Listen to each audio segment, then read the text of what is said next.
இன்னைக்கு வாங்க சூப்பராக வந்து லஞ்ச் பாக்ஸ்க்கு என்னென்ன சமையல் சமைச்சு எப்படி பேக் பண்ணுறேன் அப்படின்றத பார்த்துலாங்க. இது பார்த்தீங்கன்னா தக்காளி தொக்கு செய்ய போகிறேன். கூடவே பார்த்தீங்கன்னா கேரட் பொரியலும் செய்ய போகிறாங்க. அதுக்கு பார்த்தீங்கன்னா கடாய் வச்சுட்டேன். கடாய் சூடாக இருந்தோம் எண்ணெய் சேர்த்துக்க போகிறேன். தக்காளி தொக்குக்கு பார்த்தீங்கன்னா எண்ணெய் கொஞ்சம் சேர்த்துக்கிறேங்க. 4 டேபிள் ஸ்பூன் அளவுக்கு எண்ணெய். இந்த பக்கம் பார்த்தீங்கன்னா இந்த கடாயும் காஞ்சிச்சு. இது பார்த்தீங்கன்னா கேரட் பொரியல் செய்ய போகிறேன். அதுக்கு பார்த்தீங்கன்னா 2 டேபிள் ஸ்பூன் அளவுக்கு எண்ணெய் சேர்த்துக்கிறேன். எண்ணெய் நல்லா சூடாகட்டும். தொக்குக்கு கடுகு சேர்த்துக்கிறேன். கடுகு, கடலைப்பருப்பு, சீரகம் இதெல்லாமே கலந்து வச்சுக்கிறேன். அது கொஞ்சமாக சேர்த்துட்டு கேரட் பொரியலுக்கும் கடுகு கொஞ்சமாக சேர்த்துக்கிறேங்க. கேரட் பொரியலுக்கு பார்த்தீங்கன்னா இடிச்சு வச்சுக்கிறேன். பூண்டும் கட் பண்ணி வச்சுக்கிறேன். வெங்காயம் சேர்த்துக்கிறேங்க. காரத்துக்கு பச்சை மிளகாய் சேர்த்துக்க போகிறேன். இதுலேயும் தக்காளி தொகுத்து இடிச்ச பூண்டு கட் பண்ணி வச்சுக்கிறேன். வெங்காயம் அப்புறமா பச்சை மிளகாய் சேர்த்துக்கிறேன். கூடவே கருவேப்பிலையும் சேர்த்துக்கிறேங்க. கேரட் பொரியலுக்கும் கருவேப்பிலை சேர்த்துக்கிறேன். சேர்த்துட்டு நல்லா மிக்ஸ் பண்ணிக்கலாம். ரொம்ப சிம்பிளாக செஞ்சிடலாம். நல்லா டேஸ்ட்டாக இருக்கும் சாப்பிட்றதுக்கு. நல்லா மிக்ஸ் பண்ணி நல்லா வதக்கிக்கலாம். கேரட் பார்த்தீங்கன்னா ஆல்ரெடி நான் நல்லா தோலெல்லாம் சீவிட்டு கட் பண்ணி வச்சுக்கிறேன். அந்த கேரட்டை சேர்த்துக்கிறேங்க. கேரட் சேர்த்து நல்லா மிக்ஸ் பண்ணிக்கலாம். இது நல்லா வதங்கட்டும். இந்த பக்கம் பார்த்தீங்கன்னா தக்காளி தொக்குக்கு நல்லா வதங்கிடுச்சு. இப்போ நம்ம கட் பண்ணி வச்சுக்கிற தக்காளி சேர்த்துக்கலாம். நல்லா மிக்ஸ் பண்ணிக்கலாம்.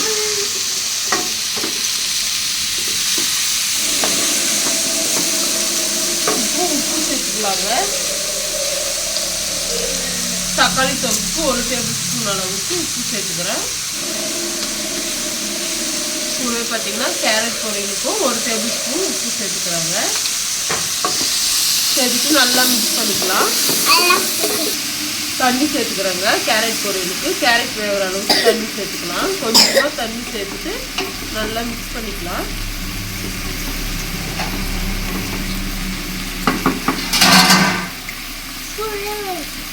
மிக்ஸ் பண்ணிட்டு கேரட் பொரியல மூடி வச்சுருங்க. காய் நல்லா வேகட்டும். இப்போ தக்காளி தொக்கை நல்லா மிக்ஸ் பண்ணிக்கலாம்.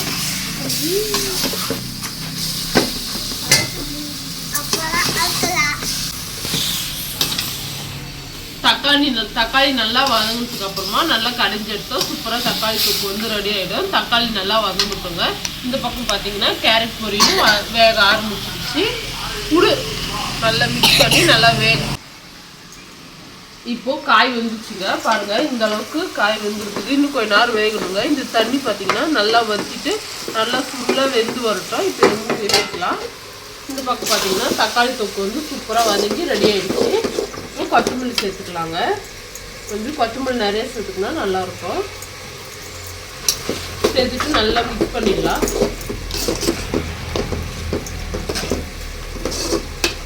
அவ்வளோதாங்க, இது ரெடி. இது வந்து பார்த்தீங்கன்னா சட்டியில் போட்டு நல்லா நைஸாக கடைஞ்சி எடுத்துடலாங்க. ஆஃப் பண்ணிடுறேன்.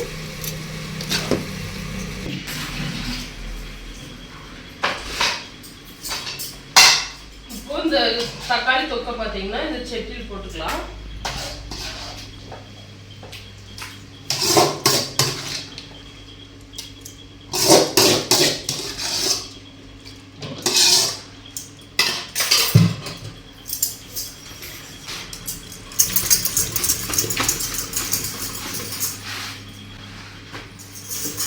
நல்லா நைஸாக கடைஞ்சி எடுத்தால் சூப்பரான தக்காளி கடையில் வந்து ரெடி ஆகிடுங்க. ரொம்ப ரொம்ப டேஸ்ட்டாக இருக்கும். சாதம், தோசை கூடலாம் வச்சு சாப்பிட்றதுக்கு அல்டிமேட்டாக இருக்குங்க. இது நல்லா நைஸாக கடைஞ்சிக்கிறேன்.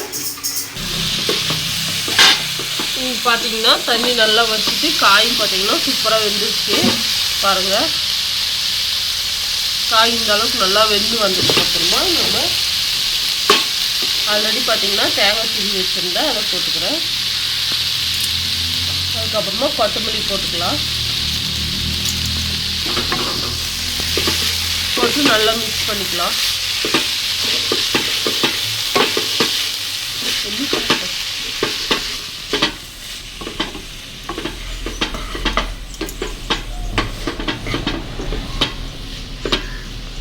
சூப்பரான கேரட் பொரியல் வந்து ரெடி. ரொம்ப சிம்பிளாக செஞ்சிடலாங்க. சாப்பிட்றதுக்கு ரொம்ப நல்லாயிருக்கும். பிரேக்ஃபாஸ்ட் பார்த்தீங்கன்னா தோசை தான் செய்ய போகிறேன். மாவு வந்து ஆல்ரெடி கலக்கி வச்சுட்டாங்க. இப்போ தோசை ஊற்ற வேண்டியதுதான். ஒரு பக்கம் வேகட்டுங்க. இப்போ வாட்டர் கேனில் தண்ணி பிடிச்சி வச்சுக்கிறேன். ஏன்னா டைம் ஆயிடுச்சு, அதனால டக்கு டக்குன்னு வேலையை முடிச்சுட்டு குழந்தைங்க ரெடி பண்ண போனேன். இன்னைக்கு பார்த்தீங்கன்னா சாட்டர்டே, இன்னைக்கு கலர் ட்ரெஸ்ஸுங்க. அதனால கலர் ட்ரெஸ் தான் வர சொல்லிக்கிறாங்க. குளிக்க வச்சுட்டு இப்போ இதெல்லாம் சமைச்சு முடிச்சுட்டு போய் நம்ம ரெடி பண்ணணும்.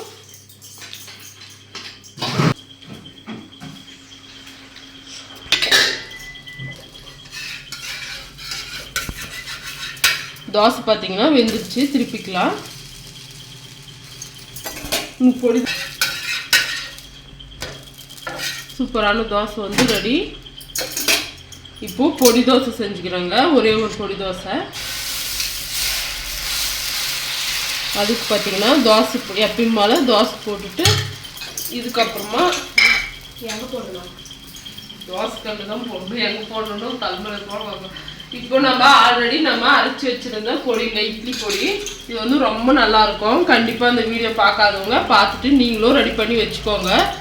ரொம்ப ரொம்ப சூப்பராக செஞ்சிடலாம். இட்லி தோசை கூடலாம் வச்சு சாப்பிட்றதுக்கும் ரொம்ப நல்லாயிருக்கும். உங்களுக்கு எந்த அளவுக்கு பொடி வேணுமோ அந்த அளவுக்கு போட்டுக்கோங்க. மேலாப்பில் தூவிட்டு மலைச்சாரல் மாதிரி அப்புறமா கொஞ்சமாக எண்ணெய் சேர்த்துக்கலாம். எண்ணெய் போட்டு நல்லா வேகட்டும். நல்லா மொருளாக வெந்தால் டேஸ்ட் வந்து ரொம்ப நல்லாயிருக்கும்.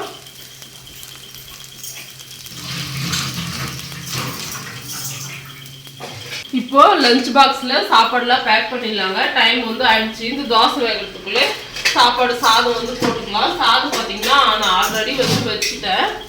பாருங்கள், சுட சுட சாதம் வந்து வச்சுட்டேன். இப்போ பாக்ஸில் போட்டு வச்சுக்கலாம். சாதம் பார்த்தீங்கன்னா மூணு பேருக்கு தான் சாதம் போட போகிறேன். மீதியெல்லாம் தோசை தாங்க போட்டு வைக்க போகிறேன்.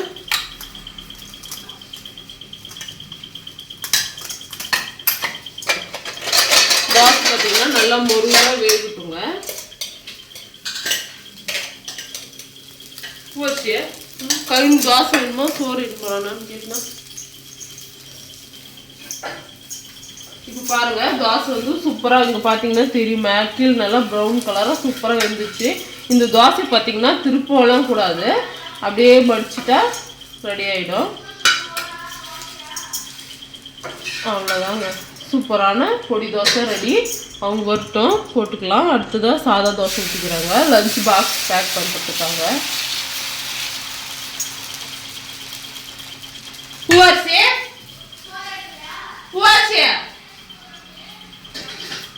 சமைக்கிறது ஒரு பக்கம் இருந்தாலே அவங்கள சாப்பிட வச்சு அனுப்புறது பெரிய வேலையா இருந்தது. சாப்பிட்டு எப்படின்னு சொல்லு. தக்காளி பீஸ் போட்டுட்டியா? சூப்பர், நல்லா இருந்த. சாப்பிட்டு இந்த மாதிரி தோசை ரைஸ் சோறு எப்படி செய்யலான்றதை பார்க்கலாங்க. ரொம்ப சிம்பிளாக செஞ்சிடலாம். அது பார்த்தீங்கன்னா கடாயில் எண்ணெய் சேர்த்துக்கிறேன். 2 டேபிள் ஸ்பூன் அளவுக்கு எண்ணெய் சரியாக இருக்குங்க. ஒரு பாக்ஸுக்கு ஆகிற மாதிரி தான் சாப்பாடு செய்ய போகிறேன். அடுத்ததாக கடுகு சேர்த்துக்கிறேங்க. பார்த்தீங்கன்னா திருவி வச்சுக்கிறேன். கொத்தமல்லி, கருவேப்பிலை, வெங்காயம், காஞ்ச மிளகாய் கட் பண்ணி வச்சுக்கிறேங்க. இப்போ இதில் காஞ்ச மிளகாய் கட் பண்ணி வச்சுக்கிறேன், வெங்காயம், கருவேப்பிலை இதெல்லாம் சேர்த்துட்டு கேரட்டும் சேர்த்துட்றாங்க. சும்மா உப்பு சேர்த்துக்கிறேங்க. கேரட் போட்டு சாதத்தில் பார்த்தீங்கன்னா ஆல்ரெடி உப்பு போட்டு தான் வடிச்சிருக்கேன். கேரட் போட்டு நல்லா மிக்ஸ் பண்ணிக்கலாம். காய் பார்த்தீங்கன்னா நல்லா வேகணும், நல்லா மிக்ஸ் பண்ணிக்கலாம். இப்போ பாருங்கள், கேரட் நல்லா சூப்பராக வதங்கி வந்துடுச்சா. இப்போ நம்ம எடுத்து வச்சுக்கிற சாப்பாடு சேர்த்துக்கிறேங்க. ரைஸ் போட்டு நல்லா மிக்ஸ் பண்ணிக்கலாம். அதுக்கப்புறமா கொத்தமல்லி சேர்த்துக்கிறேன். சேர்த்துட்டு நல்லா மிக்ஸ் பண்ணி எடுத்தால் சூப்பரான கேரட் ரைஸ் வந்து ரெடி ஆகிடும். நல்லா மிக்ஸ் பண்ணி கேரட் சாப்பாடு டேஸ்ட் பண்ணி கொடுக்கலாம். நல்லா இருக்குதாப்பா? நல்லா இருக்குதா கவின்? கேரட் சாப்பாடு நல்லா மிக்ஸ் பண்ணி எடுத்தால் ரெடி. கண்டிப்பாக நீங்களும் இதே மாதிரி ட்ரை பண்ணி பாருங்கள். லஞ்ச் பாக்ஸில் பார்த்தீங்கன்னா சாப்பாடெல்லாம் பேக் பண்ணிட்டேன். சாதம் பேக் பண்ணிக்கிறேன். கேரட் சாதங்க, கேரட்டும் பேக் பண்ணிட்டேன். இவங்களுக்கு தக்காளி தொக்கு, சாதம், அதுக்கப்புறமா பார்த்தீங்கன்னா தோசை இதெல்லாம் தாங்க பேக் பண்ணிக்கிறேன். நீங்கள்லாம் என்னென்ன சமையல் சமைச்சிங்க அப்படின்றத கமெண்ட்டில் ஷேர் பண்ணிக்கோங்க. கேரட் சாதமும் ரெடி ஆகிடுச்சு. இப்போ இதையும் பாக்ஸில் பேக் பண்ணிக்கிறேன். சரி வாங்க, இன்றைக்கி என்னென்ன சமையல் சமைச்சோம் அப்படின்றத பார்த்துடலாம். சுட சுட சாதம் செஞ்சு வச்சுக்கிறாங்க.